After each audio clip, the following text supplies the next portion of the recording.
Greetings, everybody. What's up, and welcome to another installment of Into the Necrosphere. On this episode, I am talking to Connor Cazelet-Smith and Graham Wallace of Casket Feeder, an up-and-coming band here in the UK. We discussed what it's like to be a band making your way up the ranks in the UK's metal scene and the global metal scene. We spoke about their experience of playing Bloodstock straight after COVID, and we also spoke a bit about their upcoming record, Servants of Violence. Fun guys, great conversation, one I am sure you are going to enjoy. And this whole experience has actually given me an idea that I wanted to run past you. I know I spoke a little while back about possibly splitting up my news and reviews segment from my kind of main interview portion of the show. I've parked that idea because a lot of you have said that you like the fact that the show is quite long, and a lot of people like the new stuff, so I don't want to change that. But one idea that I have had is to possibly do once every couple of Fridays, depending on my schedule and depending on my depending on the pipeline, or the quality of the pipeline, I should say, doing a show that's entirely devoted to unsigned bands. So I would interview an unsigned band. I would play some demos, and just give the underground an opportunity to rear their heads, get some exposure on a show like this. It kind of is sort of amping up my demo of the week segment. So let me know what you guys think. If you're watching this on YouTube, drop a comment. If you follow me on any of the socials, let me know what you think of that idea. I'm quite liking it. So I suspect it might be something I roll out at some point in the not too distant future. And of course, if you're a new and unsigned band and you want to get in touch and share your music with me, then drop me a line on intothenecrosphere@gmail.com or reach out on Facebook, Twitter, or Instagram. Before we get anywhere near to Casket Feeder, I also feel that it is my absolute duty to play what, in my opinion, is one of the most criminally unsigned bands in the UK right now. I speak, of course, of Master's Call.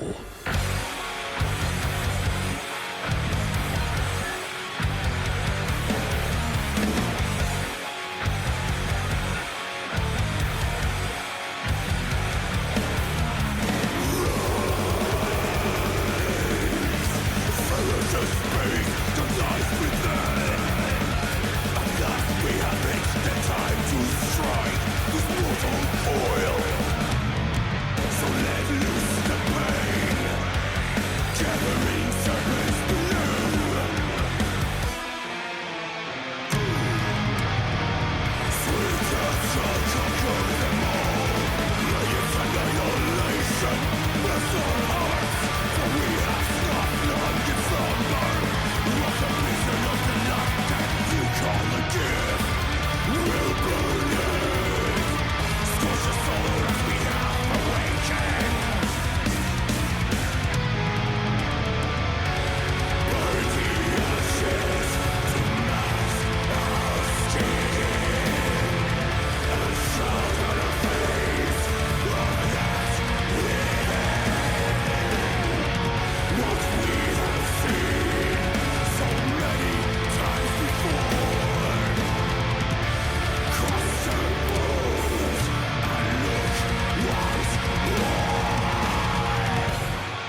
Once Beneath the Cursed by Master's Call off their debut EP Morbid Black Trinity that saw the light of day in 2019. I hear murmurings that they're busy working on new music, and when that finally drops, I will definitely have to have John back on the show. Great band, and like I said, I think it is absolutely criminal that these guys are still unsigned. Fun fact as well, my friend Cheyenne of Trivax and the Iblis Manifestations podcast used to be a member of this band. Speaking of Iblis Manifestations, when you're done with today's episode and you're staggering around your house feeling directionless and moribund, and you're thinking either I have to go back to listening to all of the remaining Into the Necrosphere episodes on repeat, or I'm going to have to hit the crack pipe. I and my fellow horsemen of the podcasting apocalypse have you covered, because you can also check out Everything Went Black with Mike Hill. Necromaniacs, also featuring Mike Hill, one of the best horror podcasts around. Another great horror podcast, the Horror Wolf 666 podcast. And then, of course, I mentioned Iblis Manifestations, which is great stuff. Cheyenne is going from strength to strength on that show, and it is well worth your time.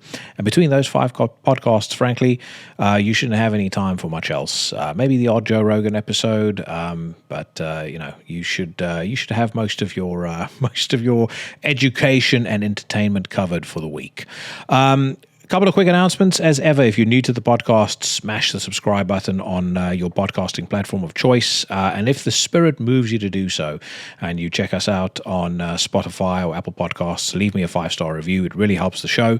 And if you are fashion forward and you want to strut your stuff, rep your love of Into the Necrosphere in your neighborhood, then head over to the Teespring store, pick yourself out a t-shirt or a jogger or a hoodie. And then once you've got those on and you've poured yourself a coffee and you've poured yourself a beer, depending on the time of day, sit back and enjoy. This is Graham and Connor of Casket Feeder.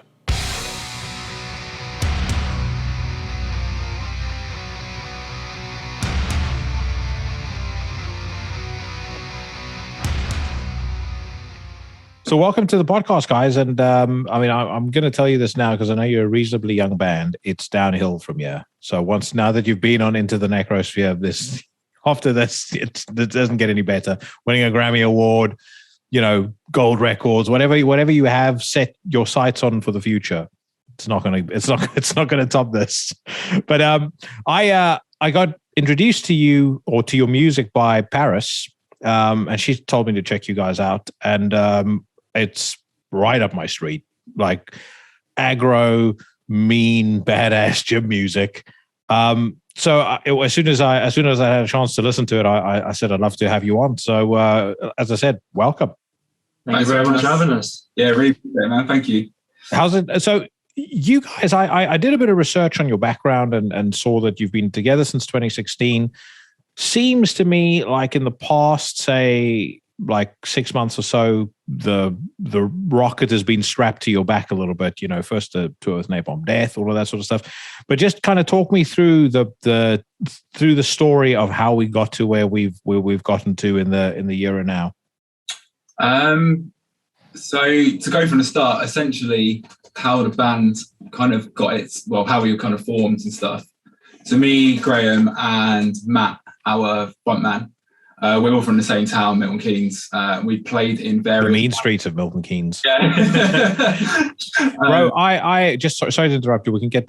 So I went to see... The last time I was in Milton Keynes, I went to see Rammstein play at the Milton Keynes Bowl. We were there for that. Oh, what a fucking incredible show. So incredible. And I mean, even though this show is mostly just black and death metal and extreme stuff, I do very often say, look, as far as Rammstein is concerned, there's them,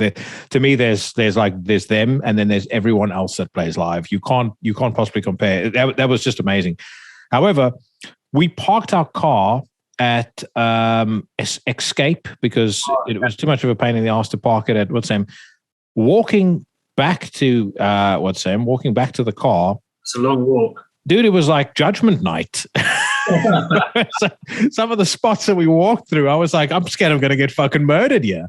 Yeah, where you are in Milton Keynes at the stadium to Escape, you got to go through some rough estates to get back to the Escape. Dude. Yeah, probably the worst stretch of Milton Keynes. Yeah, that's the worst. So this was like at 1 a.m, because we stuck around afterwards, and we were having some drinks and stuff. And as we're walking through this one estate, somebody walks out of the door. They didn't walk; they kind of like slither out of the side door and just look at you. And as I said, that's. I was like, one of us is going to get raped. It's no getting around it. So just thought I'd mention that. I bring it up because I hope that you guys aren't anywhere near there. You seem like you're in a well-to-do home. See a nice guitar, reasonably clean. The door doesn't look bashed in. There's no graffiti on the wall. So yeah, it's not too bad. We're all right. Yeah, we're quite lucky in that respect. But yeah, sorry, carry on with what you were saying. Yeah, so essentially, me, Graham, and Matt, so three of us, we're all from Milton Keynes. We kind of came up in the same scene. Like, funnily enough, with the exception of me and Matt, for like a year and a half, didn't actually play in bands together. We all like gigged together, crossed paths, obviously, and such. And then mine and Graham's bands both came to an end at similar times, and Matt's band as well. And we'd all been to Temples Festival that year. And that's where I first met Aaron, so our other guitar player. And it was off the back of that, really. We weren't musically active like individually, and I kind of demoed what became most of the first EP. Started speaking to Aaron, like, I want to put a band together. Literally got hold of Graham, because we've been speaking about doing a project previously, and it's like right now we've literally got nothing. No excuses to stop us doing it. I think we've been speaking before our bands had even called it a day. So we've been speaking on and off, me and Connor, probably about 6 months to a year, just like messaging, we should do a band, we should jam sometime. And then, it just seems to take forever. And then eventually we did. And then, we got together quite quickly. I mean, I think it was about 3 months between initially getting the lineup together and then putting the first EP out. So we wanted to, we were very keen just to get cracking with it, start gigging straight away, because so many projects die in a rehearsal room, and we really I mean, kind of the first EP and Scalps, pretty much the same kind of formula. Like, those were very written very close together, and the initial MO of the band was just to write the most kind of ignorant stuff we could. They just wanted to make nasty music, like a lot of the hardcore influence and the HM2 kind of sound, really full on HM2 sound. Gigged the arse for that set. First couple of years we did 35 shows both each year, and then the third year we did just under I think we did about 20 odd, but we were doing more kind of bigger shows, spacing them out a little bit. And obviously the pandemic happened, everything ground to a kind of screeching halt. So we'd actually recorded the album, Servant to Violence, is about to come out. We tracked that in 2019, so we've been waiting for 3 years to drop this record. So the record was done prior to the pandemic? Yeah. We done it 2019, like Connor said, and we knew we weren't going to release it until 2020. That was the plan. And then obviously the pandemic happened, and we thought, right, we'll sit on it, because there's no point dropping an album in a pandemic when, for a young band like us, you can't support it with any shows or anything like that. It's going to fall in the ocean and disappear. And then we held on, due to release it last year, but just sort of logistics got in the way. Then at the end of last year, we sort of just all got together, had a chat about, right, set a date this year, 2022, it's happening, put it out, pick a date, and we picked a date. And since basically the new year, that's been it, just getting everything ready for May. Yeah.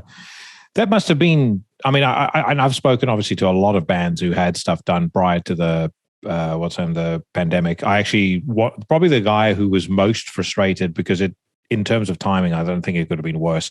I spoke to Ghoul from Mayhem, and he was talking about Demon and how that had come out, and they were literally in the airport about to go on tour. I think they played maybe two shows. Maybe they might not even have played any shows actually from that on that run that they were going to go on. So they spent a load of money on like a stage set and all that sort of stuff, and everything kind of ground to a halt. But yeah, I was about to say that must have been extraordinarily frustrating.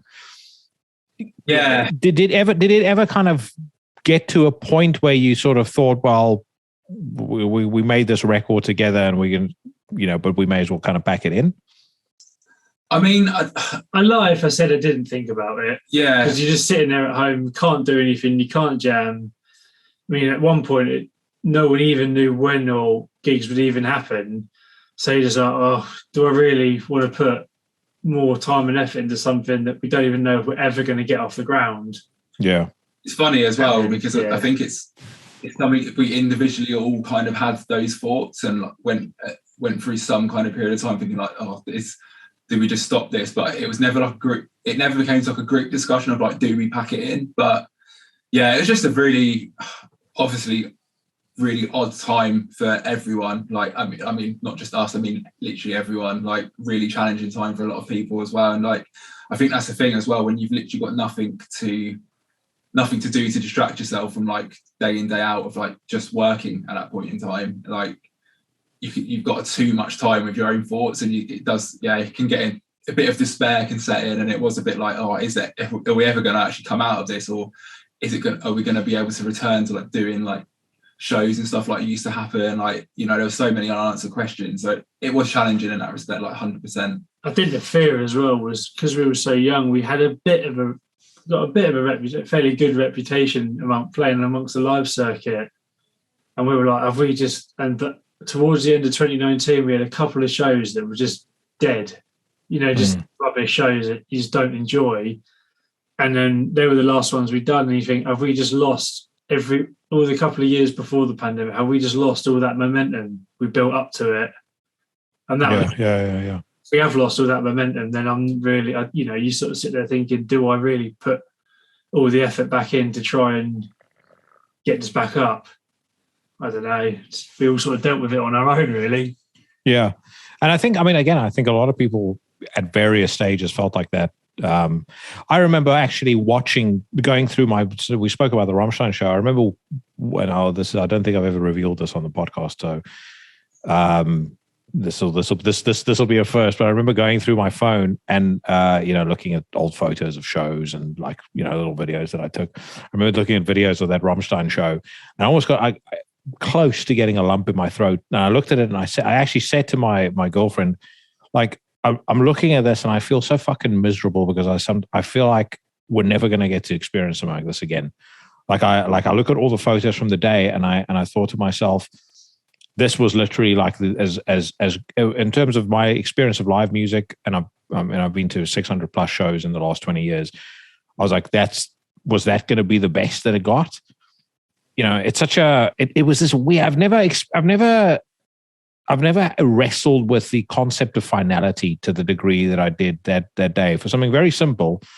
But again, I mean, I can empathize then definitely with you guys sort of, feeling the way that you felt as well. It's like, are you ever going to be able to get on stage again? You're going to, be able to pick that momentum back up again.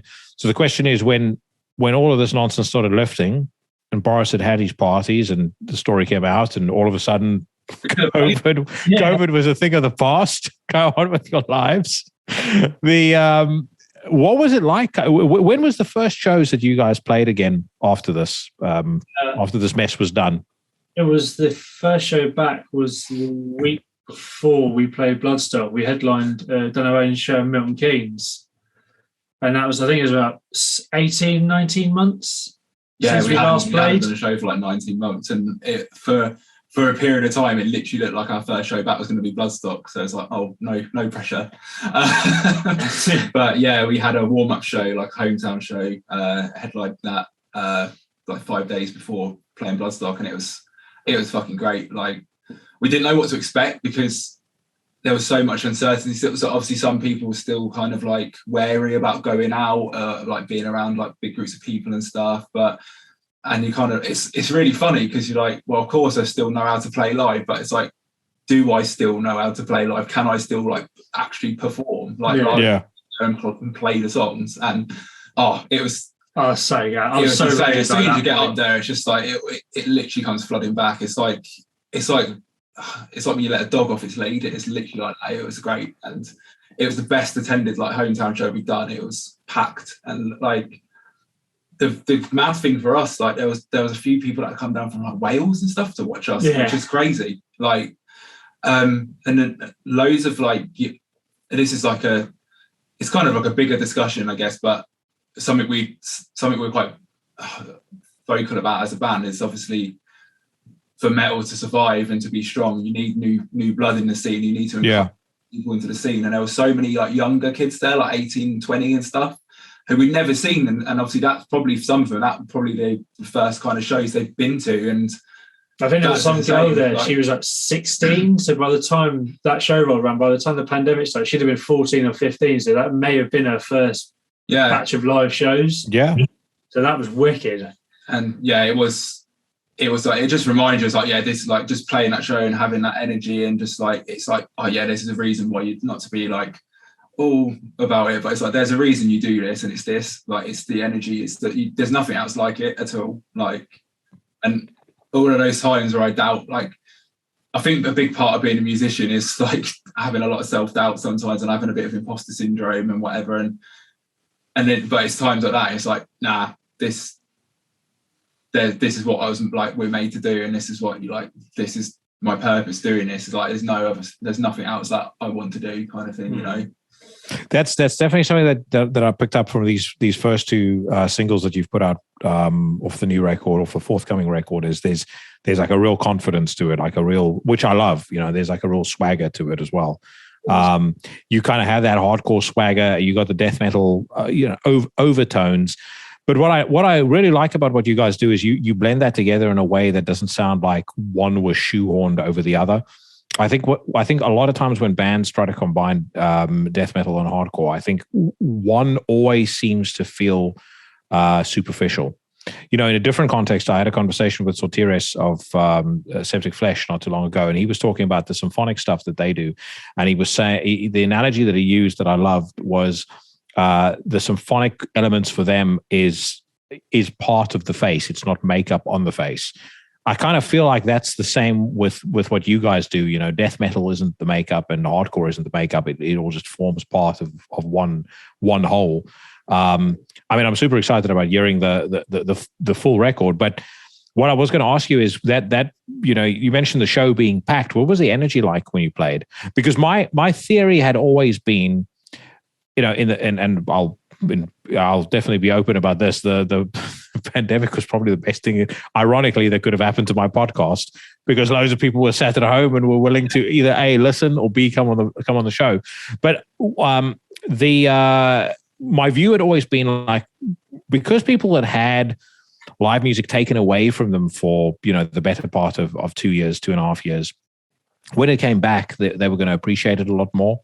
And maybe some of that craziness and that passion from the early 2000s that I had witnessed, that kind of went away over time. I think because people had gotten used to not paying for music anymore. There wasn't that kind of emotional and financial investment in music anymore. So the value of it, I think, decreased. And I think when the value decreased, the craziness of the audience stopped as well.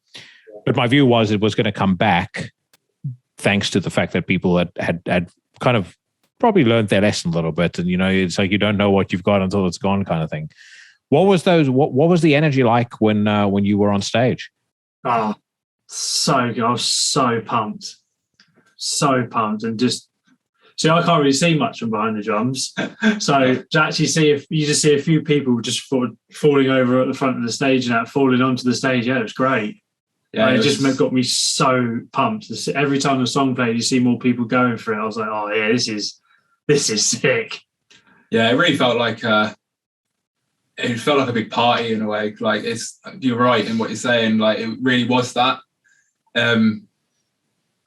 It's like everyone there just embraced it. It's like, oh my god, we've got this back. This is amazing. Like, let's really enjoy it. And yeah, I mean, we've played a lot of shows like previously, like, where sometimes you'll play a show and people just kind of stood there with their arms crossed. It's like, oh, thanks. Like, yeah, you know, travel 2 hours up north for a load of people just to stand there crossed arms and just nod their head and then leave. But, you know, it's all cheers, part mate. Of it. It's part of the grind, and you pay your dues doing that stuff. But sometimes it's like, come on, just bang your head a bit. Like, just give us something, you know. Yeah. Like, but yeah, I mean, that show was like really high energy. Like, everyone like definitely like left it on the floor. And like the next show after that, Bloodstock, that was mental. Honestly, beyond any of our expectations. Like the crowd reaction, there was literally pit from start to finish. We didn't even have to like try and encourage a pit. It just kind of popped off.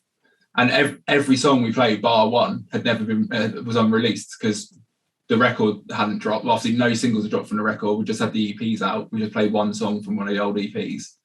But it's like we were very much set in the ways of like, no, we want to play the new material because we're a very different band now to where we were then. Yeah, I was about to say, ballsy move, just playing new material because it's, as you say, I mean, not anybody knows it, so it's how they're going to respond to it. But then your music is definitely the style that I think can go over easily with the crowd, even when they don't know it. And I think there's something very special to that. Like, I remember seeing Despised Icon for the first time, and I've told the story before, I think, but I didn't know their music whatsoever. I think I was dragged to the show. Unearth were playing. I don't like their music. I think it was like a decent lineup. It was something like Black Dahlia Murder, who I don't like, Unearth, who I don't like, Despised Icon. And I was watching Despised Icon, and my jaw just hit the floor. It's like, this is fucking incredible. And but it's because of how it was written. It just can go over with any crowd, no matter whether they know them or not, really, really easily. And I definitely get that vibe from your music as well. Like, one of the first things I thought of when I heard it was like, live, this must sound fucking crushing. Thanks, I really appreciate that. I mean, energy just translates, doesn't it? Even if you don't know or you're not into the music, sometimes just seeing it live, that extra, just being physically there and seeing it can just give that extra something. That just, even like say, even if you're not into it, you can just watch it and go, "This is fucking amazing." I think in terms as well of like of the energy, like in the music and stuff, and pulling people in. I think a lot of that. Well, it's not like a calculated thing where we sit down and write the song and go. And probably this is why it's quite seamless, the integration of both the genres. It's never like, this is the hardcore bit. Oh, there needs to be a death metal bit here.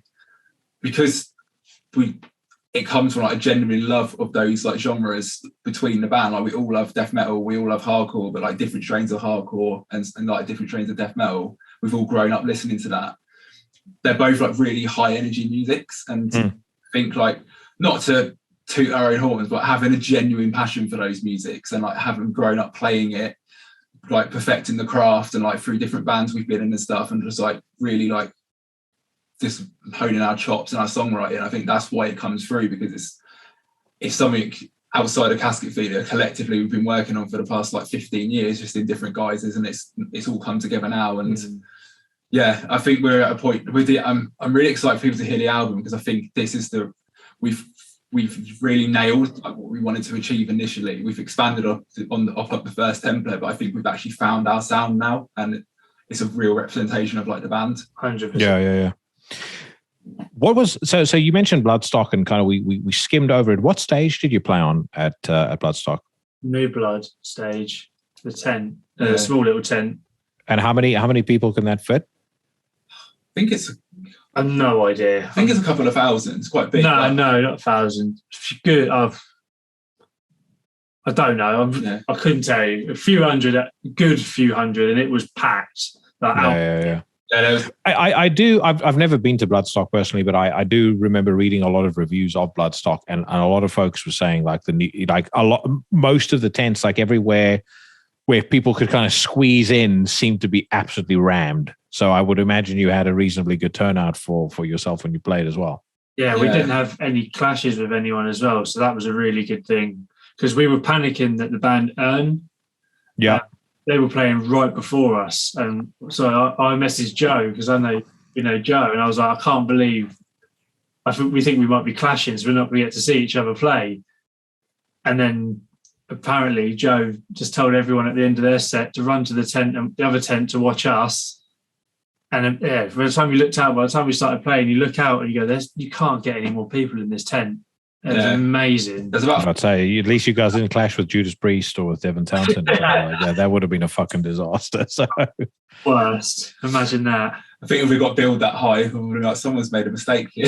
Yeah. I emailed as well, but I think you've made a mistake here. I'm not playing a gig if that means missing Judas Priest.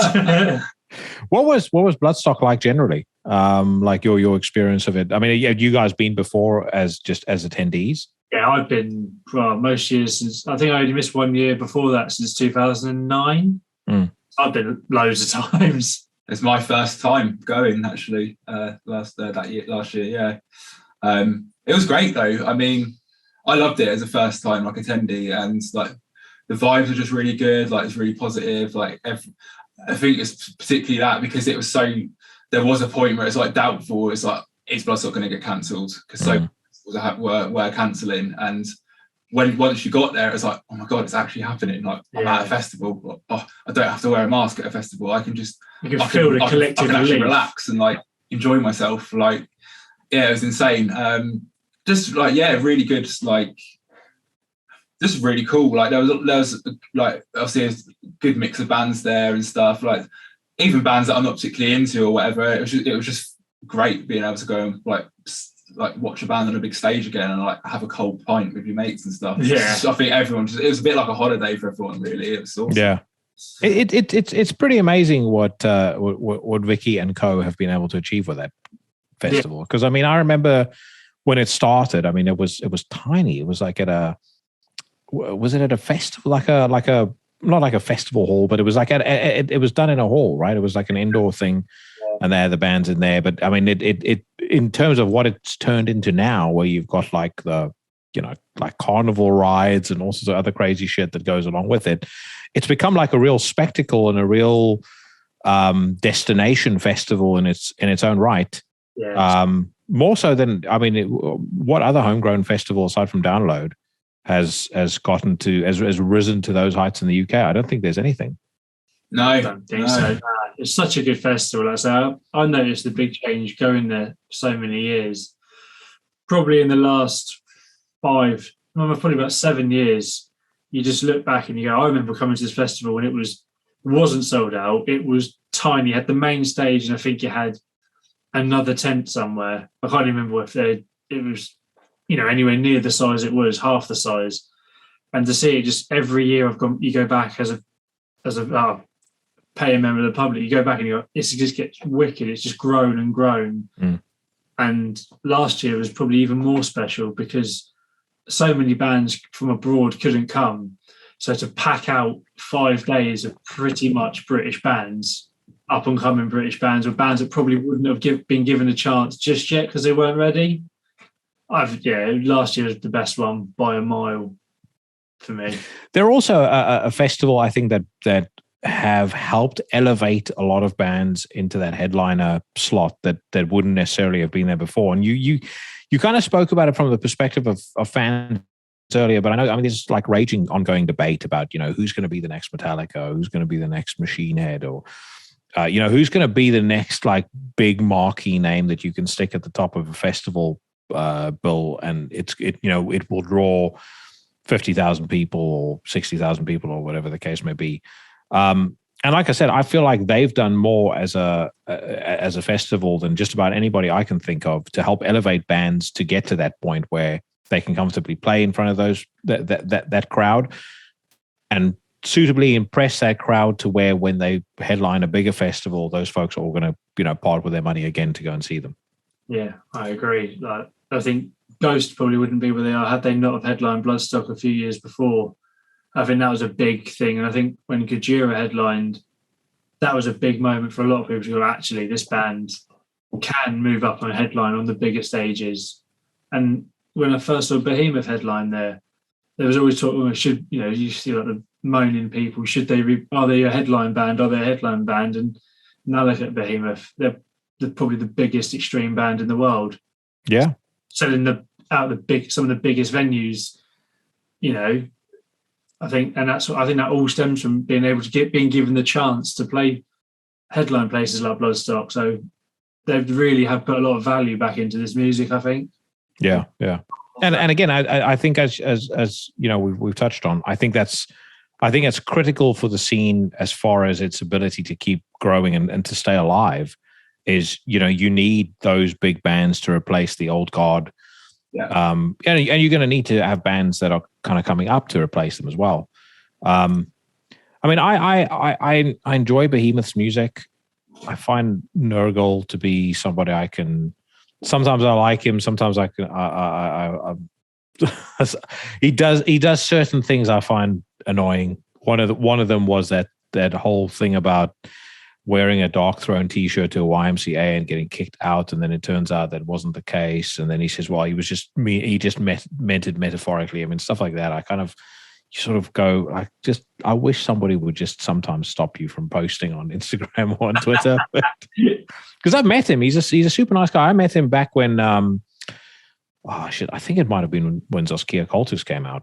Wow. And but the thing is, like, you got the impression when you spoke to him there that it was like you knew the guy was going somewhere. He was so focused on on the band. Like there was like a degree of focus and a degree of drive and intensity to him that you very rarely see in somebody. Like, if I translate it to the corporate world, which is where hence the sweet man that greeted you on the profile pic when you logged on, because I suspiciously, not suspiciously, I secretly use my work Zoom account for this podcast. But anyway, if you meet if you like interviewing someone like that to work on your team, you'd fucking hire them straight away, because there's just there's a level of energy and a level of drive there that you just know the person's going to be successful.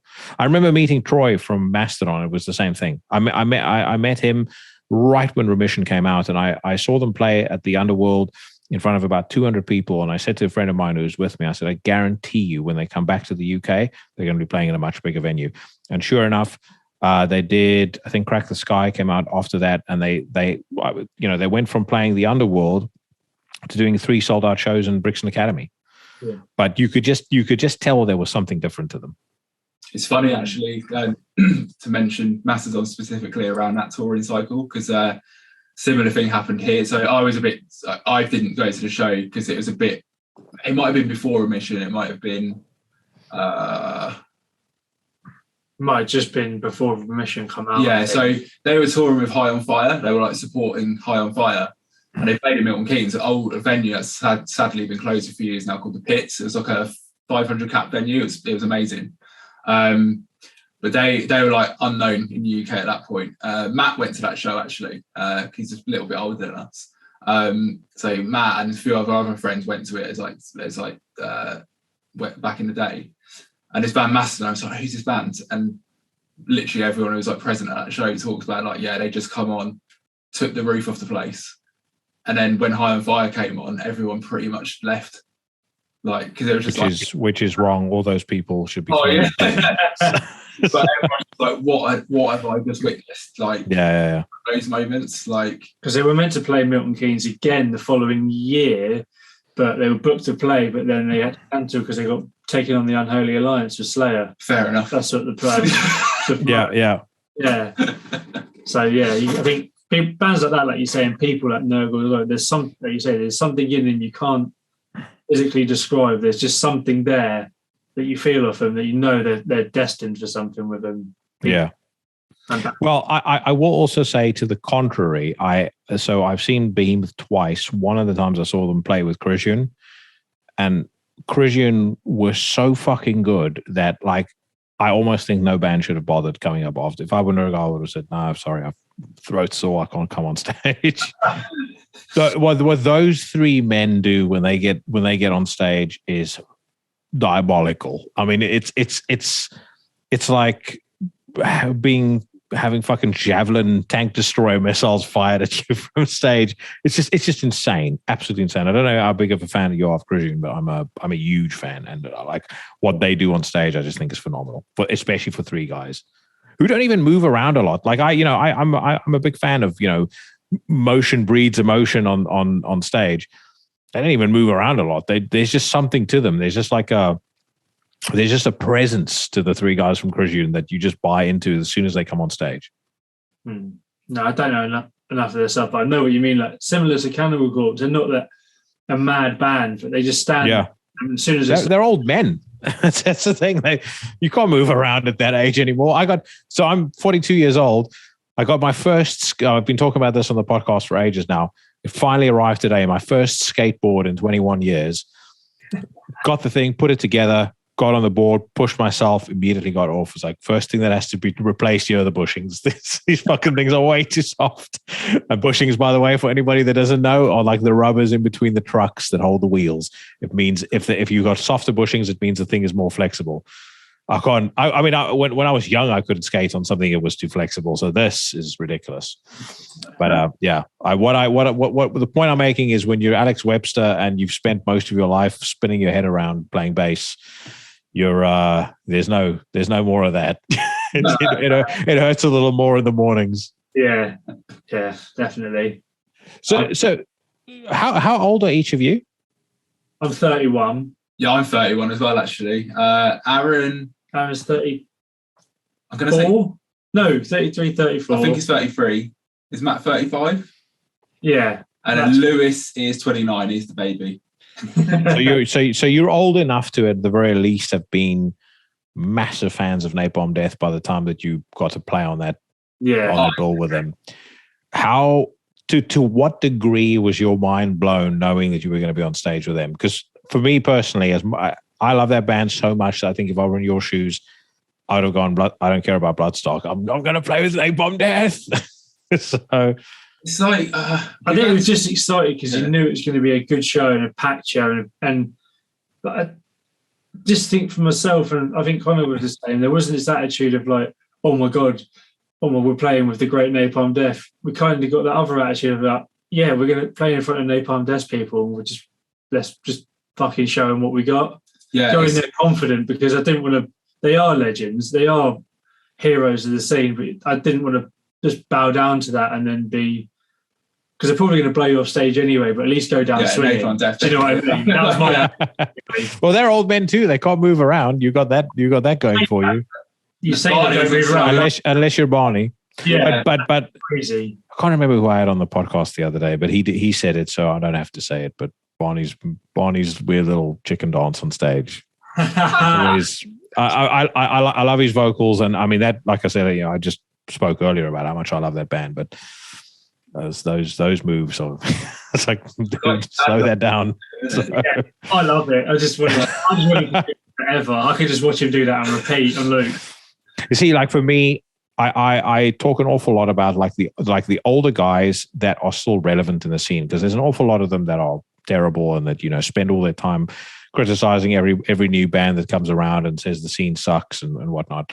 But to me, I think if we're talking about British bands, but globally, like one of the most underrated human beings on the planet, as in terms of songwriting quality, creativity, consistency, Shane Embry, without a single shadow of a doubt. And I had him on the podcast about 10 episodes ago, and I had to really restrain myself from geeking out too much, because he's just, I'm just in awe of what he puts out on a consistent basis. It's like every single Napalm Death record just pushes the threshold that a little bit further.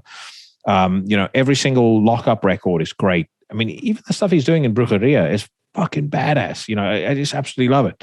What astounds me is, how do you get so many great ideas at such a rapid rate? It's like people would take 6-7 years writing the records that you write, seemingly just because you have a bit of time in the afternoon. And it's like, all right, there we go, 5 songs done.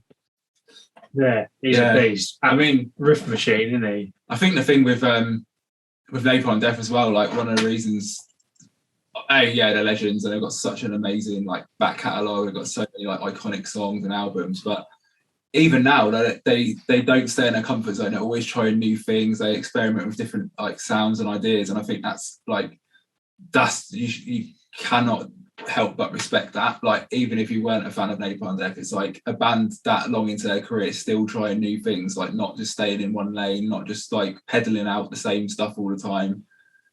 Haven't lost any of their intensity either, like live or on record. It's just like, wow.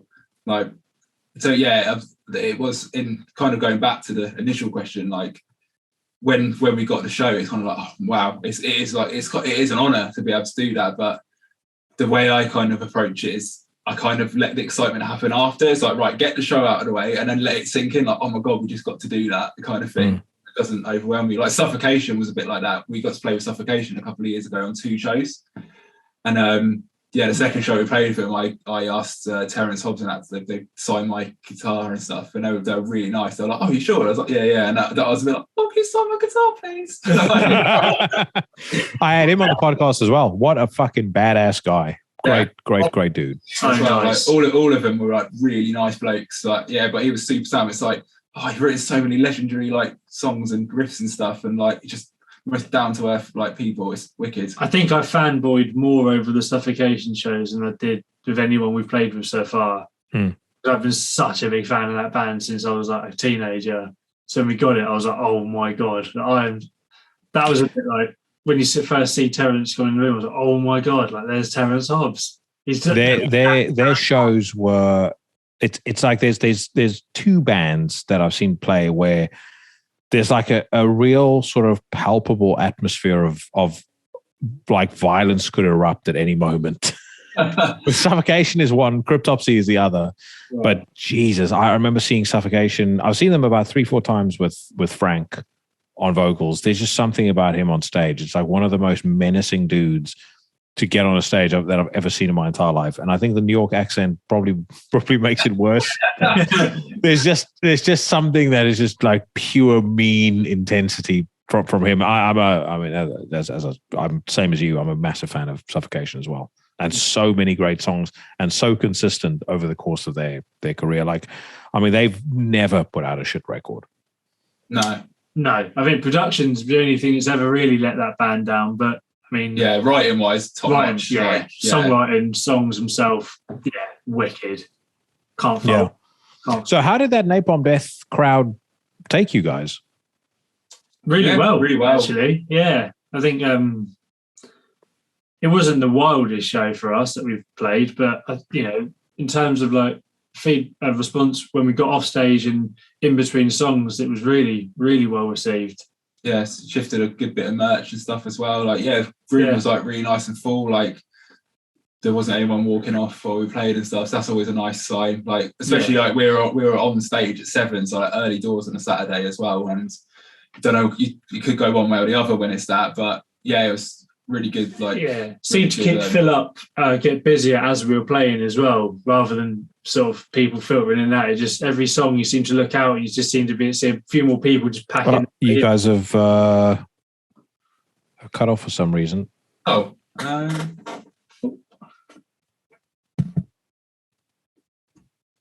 Hello. How's it? Oh, you're back now. Oh, cool. I actually think, by the way, it might have been my headphones. It's got this. It seems to cut out for whatever fucking moronic reason from time to time. Sorry. So you were saying about Napalm Death, no one walking out.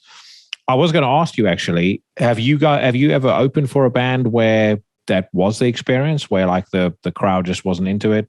No, we've had a few. We played a few like local death metal shows in like the really small local like death metal scene around the country, and because we've got a bit more of that hardcore influence, that was in like the first year or so of being a band and playing shows. That was a struggle because some of these like old school attitudes with death metal, they just weren't happy to hear a hardcore riff. Yeah. So that was, and we got a few little shitty comments. I know one person come up to us and said we'd be a good band if we got rid of the hardcore element. Yeah, literally said that. It's like, well, we're not going to do that, mate. So I guess we'll carry on being shit. One person come up to me and you, Connor, after one gig. Again, this is a death metal show, and just made comments to the fact that me and Connor had like Adidas trainers on, or an Adidas hoodie. Like that was the reason we weren't he didn't like us as a band because you weren't a viable band. Yeah, because I didn't have a patch jacket on. I was like, well, sorry, mate. I mean, I love the metal scene, and every so often I'll be at a show and I'll look around and I'll go, there are so many fucking miscreants and idiots around here, but this is where I do feel I belong in this place.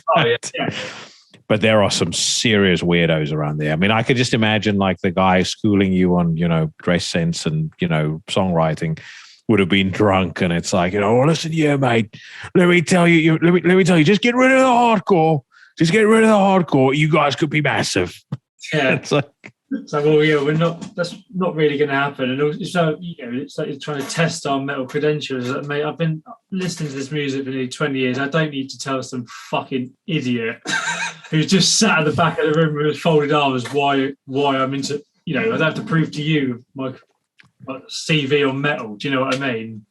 There's unfortunately there'll always be that undercurrent in metal, but it's not as bad now as what it used to be. Like I remember in the early 2000s, like if you went to a show with fucking short hair, people would look at you funny, like like it's almost how dare you be here? This person doesn't belong here. And then you sort of think in the back of your mind, I was listening to this music when you were a fucking one of your dad's wet dreams that happened to find its way to the into the uterus. So it's like it doesn't bug me. I just take it from whence it comes. It's and just funny. It's just like, okay, it's making steps forward now. Like people aren't so closed-minded and ignorant. They're like, there's so much music out there that if you are just staying in one lane, then that's just a fault on you, really. Because metal or not metal, there's so much good music being made now in the last 10 years. So much. And there's so many metal folks that, I mean, whether they want to admit it or not, I mean, they're all into hardcore to some degree. Yeah, you cannot hear Terror and not go, that's fucking badass. Yeah, but even all their favorite metal bands, if you go back and look at Metallica, they wore hardcore shirts. Yeah. Slayer. The Slayer literally wore DRI shirts on stage all the time. Undisputed actually covered all the hardcore songs and stuff. Yeah. That's the thing. I mean, the first kind of type of metal I really got into was like thrash. Like that's what made me want to seriously learn the guitar and stuff like that. Like it all went downhill from there really. Like I abandoned all my other hobbies and just focused on playing music. Yeah. But obviously massive crossover element of hardcore punk influence in thrash. So they always seem quite sensible bedfellows to me, those two genres. Well, think about Pantera. I mean, Phil actually would he kind of described them as a hardcore band. From time to time, he never. I don't think he ever spoke of Pantera as a thrash band or anything. As a matter of fact, if you watch the full version of the Monsters of Rock show that they did, I think in '89 or '88, he actually says right before they do Domination, he's like, "This is a lesson in hardcore from the Lone Star State," which to me again, greatest live performance as far as just manly shit is concerned that I've ever seen. Yeah. I remember being at a System of a Down show. A friend of mine had bought me a ticket. I made it through 3 songs. When they did BYOB, I said, I can't fucking stand this anymore. I'm going home. I went home and I immediately switched on that Pantera video. So it's I have to cleanse my palate after seeing this nonsense. I mean, for me, I was kind of in the hardcore's always had the appeal to me because I do like. I mean, I'm not even apologetic about it. I do like manly shit. I lift weights. I eat meat. I like doing manly stuff. And there was just always something about the Neanderthalness of SOD, and then SOD kind of probably was what prompted me to try and discover more hardcore bands. Then you discover Terror. You discover. I mean, I like Hatebreed as much as they're not real hardcore. But sick of it all. Earth Crisis, it was a huge one for me. Biohazard, massive one, especially the first 3 Biohazard records. And then bands like Expire and bands like that. You can't not hear that stuff and just kind of love that energy that it brings.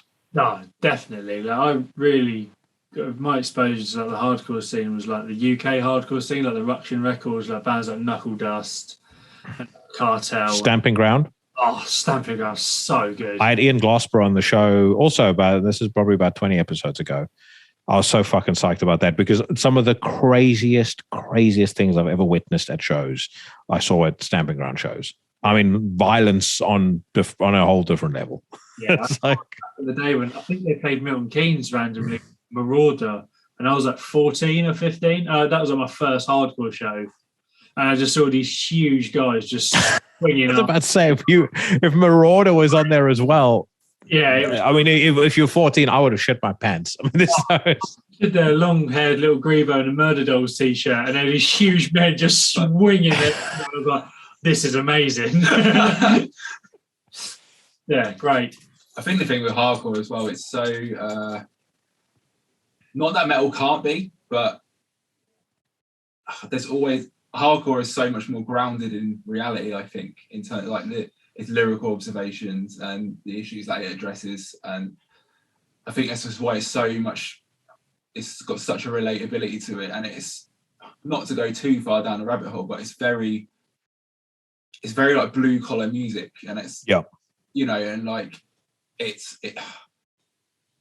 without wanting to kind of get too airs and graces about it, it does kind of empower you, and it can lift you up, and it's really like, and there's no kind of like I know obviously like any scene there is elitism in the hardcore scene, but I mean if you want to make hardcore music, it's not a big barrier like, oh, you have to be like this mad shredder. It's literally like, right, do you want to start a hardcore band? Yeah, sick. Like, have you got something you want to say? Yeah, cool. And it's this kind of like community aspect to it, and it's this kind of like open door, like everyone can do it, and I think it's fucking fantastic. Like, I've never had any issues.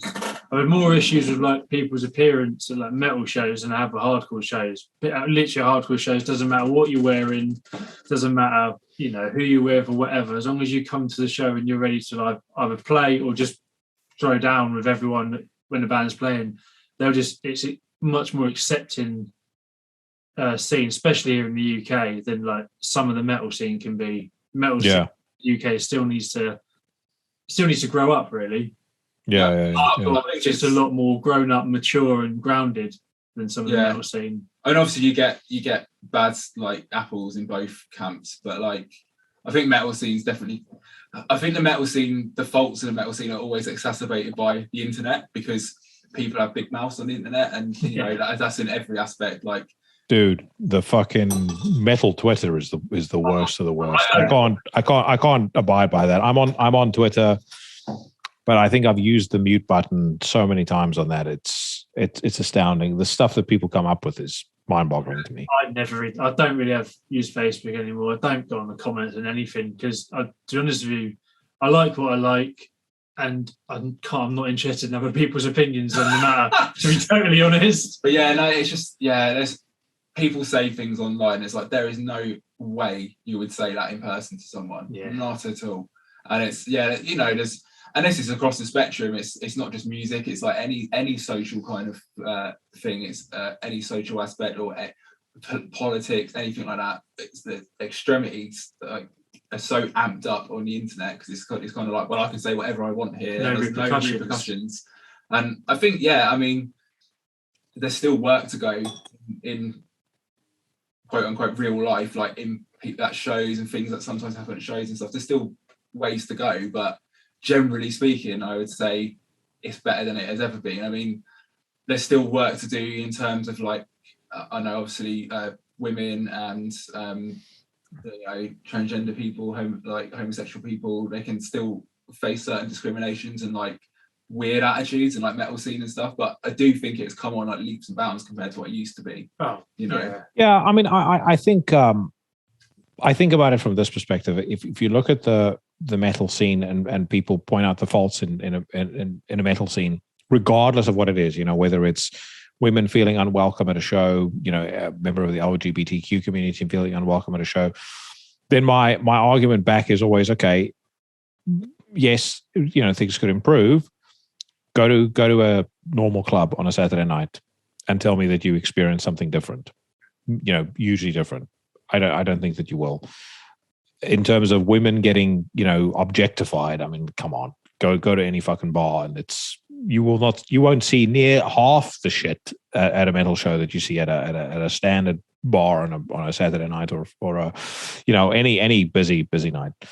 So I think that, I mean, will we ever reach any sort of form of utopia?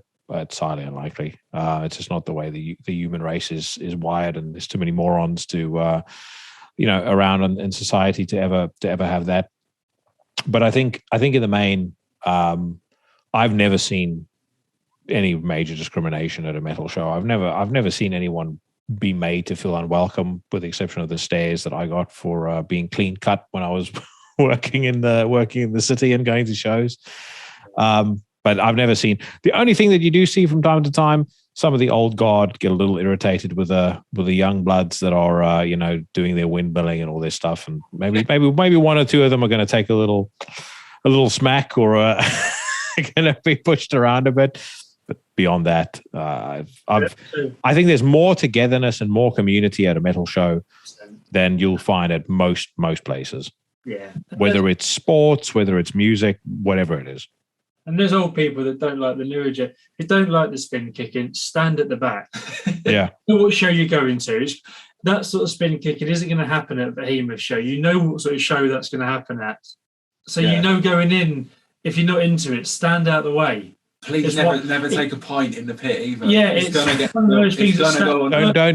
Don't sit in the middle of the pit with your phone out and then get furious. My phone is just fallen and broken. Yeah, so the old thing when pits used to be like really, just pushing each other side to side. Even if you didn't want to be near it, or you didn't want to get your drink knocked over or be bumped into, don't stand there.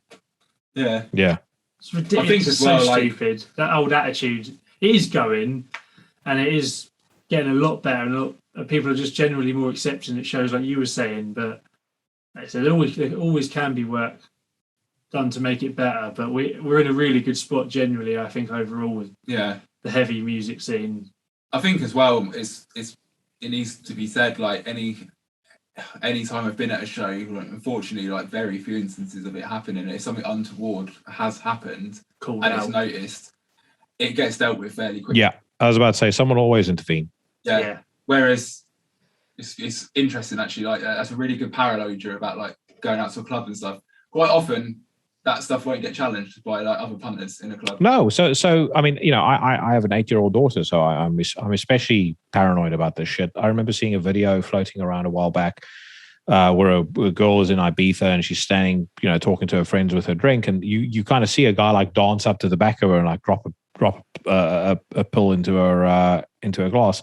I've not heard of anything. I mean, I'm sure it's happened, but I've never heard of anything like that happen at a metal show. I've never seen it, and I'm pretty confident if it did happen and somebody saw it, 90% of the time that person's going to get a fucking beat down. The guy that did it. I mean, I think most right-minded people, if you saw someone do that to someone at a show, you just drag them out. Yeah, you're gonna take a whipping. There's no two ways about it. You're gonna do that anyway, but yeah. I mean, at a hardcore show, you're going to take a serious whipping. I mean, there's no. That's definitely not to be debated. No, 100%. Yeah. So you guys are just about to go on tour with Gatecreeper now, which is another big opportunity for you. The one show with them. Just the one. I thought you guys are going on tour with them. Oh, no. That'd be nice. Take that back. Yeah. Limited opportunity. If the booker wants to put us on, then we'll do it. Yeah. So just the one show, but that would be good fun. Yeah. Be interesting because we're playing with Ern as well. Ern are playing on that show, so that'd be good to play with Ern. Bit weird. I'm not the biggest Gatecreeper fan personally. I know a couple of the guys in the band quite like him. It just doesn't really do much for me, but it'll be really cool to get that, see how we do with that sort of crowd. Yeah. Really. So death metal wise, what are you liking at the moment? What have I been at jamming recently? New band stuff. Hold on. I'm getting my phone out. Hold on. See what I've got. I mean, that new Viscera album, that's that put out in 2020, and that new single, that's really good. The band Viscera. I can't remember people from Abhorrent. Is it Abhorrent Decimation? And Jamie Graham on vocals. And I think it's the original drummer from Martyr Defiled. So they're wicked. There's a band from Belgium who I fucking love. They're quite a new band. They're called Schizophrenia. Okay. They they're wicked. They dropped their debut album this year. It is called Recollections of the Insane. And I think that's the best death metal record I've heard in about 10 years, personally. That's a big shout. It's fantastic. I honestly encourage anyone who enjoys death metal in any part to check that album out and check that band out. That's wicked. So they put an EP out prior. I believe it was 2021 or late 2020. They put an EP out, and it's quite there's quite a lot of like demolition hammer worship in that. It's that very kind of like heavy thrash element of that kind of death metal kind of sound. You can imagine the spiked wristbands as they play guitar, which is right up my street, by the way. But then the leap they've made from, I thought the EP was absolutely killer, but the leap they've made from the EP to the album, it's like it's evolved so much. It's like, oh wow, there's so much more unique ideas you brought to the table. There's so much more different touchstones and things that have come before, but you've made something new out of it. Very like technical without being wanky, real ripper guitar players. The drummer's ridiculous, like so fast and precise, but the songs are just incredible. Like the songwriting is like on point, and that's a big thing. I think like it's like you can be as showy as you want, but if the songs aren't good, what's the point? But it's one of those albums you listen to and you go, oh yeah, this is like, it just reminds you of everything of why you love like metal of like any kind. It just it's sick. I'll play it through and it'll just loop back again. I was like, I'll just leave it on. Like it's really good. One of the co-hosts of the Necromaniacs podcast that I love, it's if you like horror movies, it's best horror movie podcast going. One of the co-hosts was talking about hearing music for the first time and like the difference between liking something and when you hear it for the first time, you feel like it's an extension of your being. That it's what you're talking about there. There's even though I'm 42 years old and I'm jaded to most things in the world, that will never go away. Like that exhilaration, that like almost teenage exhilaration that you feel when you hear something and you go like, "Fuck yes." Yeah. I think that's why I love it so much. And that's in many ways why the podcast was created. It's like, how can I give back to the scene that I love so much? But it's almost like if I could transfer some of that exuberance I feel when I hear certain things to people that are listening, then I feel like the job is part way done. But what I would say is I've not heard from either of you two the mention of the band Werewolves. And if every single thing that I love about death metal could be filtered down and distilled into one band, they do it for me without question. Best modern death metal band on the face of the earth. Okay, I'm not heard that. So it's Sam Bean of the Berserker and Antichrist Imperium, Matt Wilcock of Acrococker, also Berserker, Bremelin, and then Dave Haley of Psychroptic and the Amenta. They started it off just being like a fuck around project, but it is genius. I'll send you something after this that you can check out. But it's fucking phenomenal. So that to me, Dying Fetus will always be like the pinnacle for me. Just because I remember hearing Purification Through Violence for the first time and going like that extension of my being like I experienced there. And I really liked you spoke about like old school stuff earlier, possibly also in a similar kind of music, Troops of Doom. I thought that last Troops of Doom record was, or the debut was fantastic. It's got Gyro of formerly of Sepultura. He did Morbid Visions and Bestial Devastation with them, and then obviously left for Andreas to join before Schizophrenia.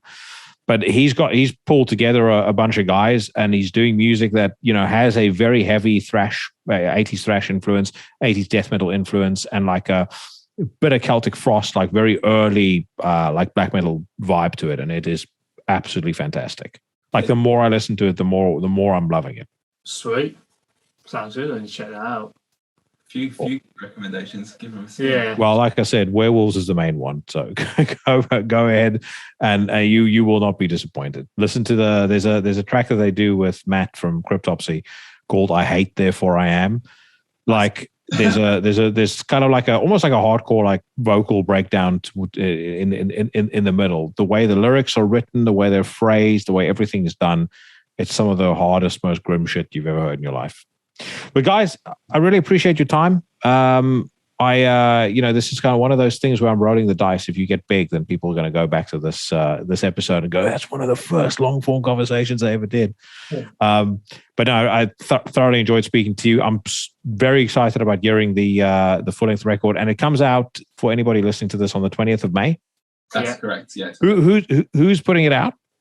It's independent. Just ourselves. Yeah, we're not- Oh, really? So how did you hook up with a noise cartel? So Sam, our manager, yeah, I think there's a link through them. Yeah. So yeah, Sam took us on in 2021. We've 2021? been chatting to him. Or? We've been chatting to him for about a year before we officially linked up with him as a manager. And at the beginning of last year, we linked up with Sam officially, and we put the single out, Wormwood, that was meant to be on the album. We put that out for the Black Heart fundraiser, Mm-hmm.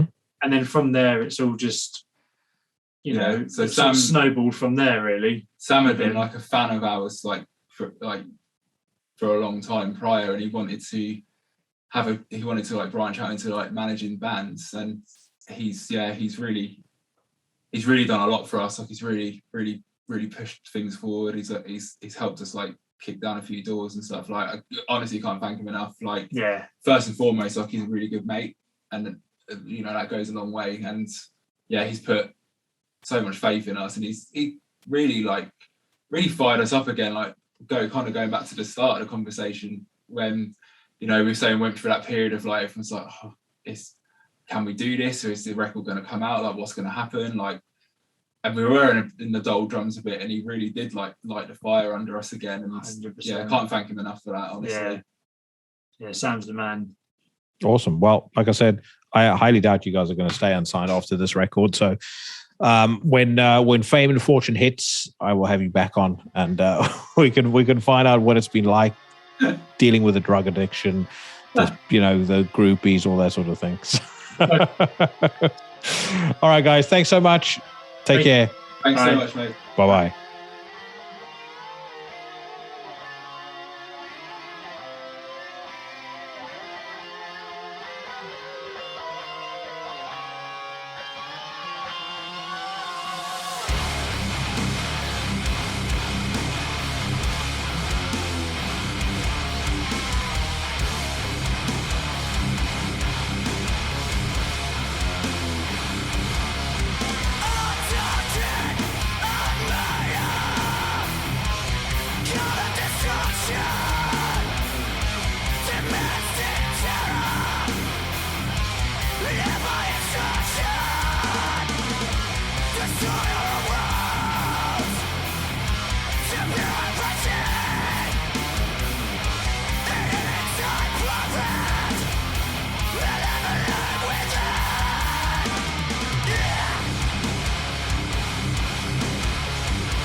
Doomsday Prophecy is the track. The record is Servants of Violence, and the band, of course, Casket Feeder. You just heard Graham and Connor from the band.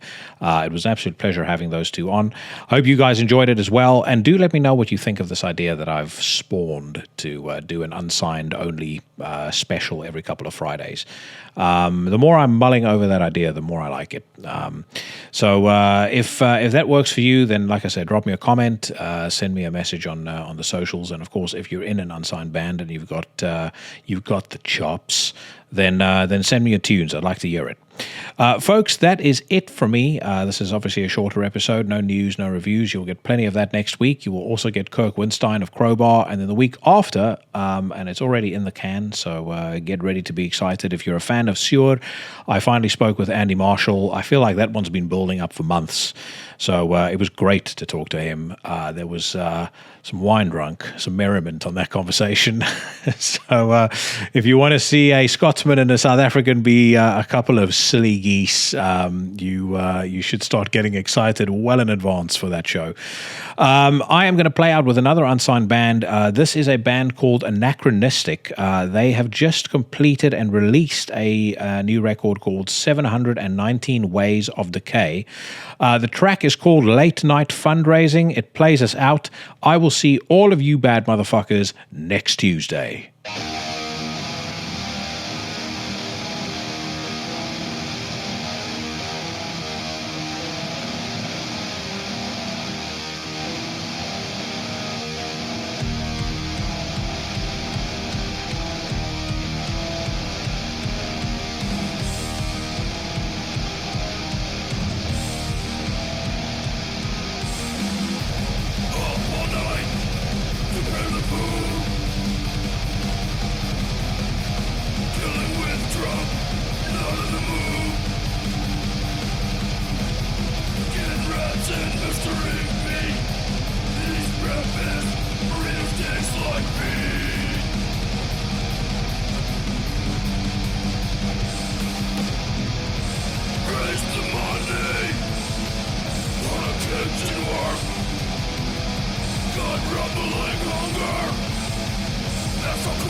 Fundraising brought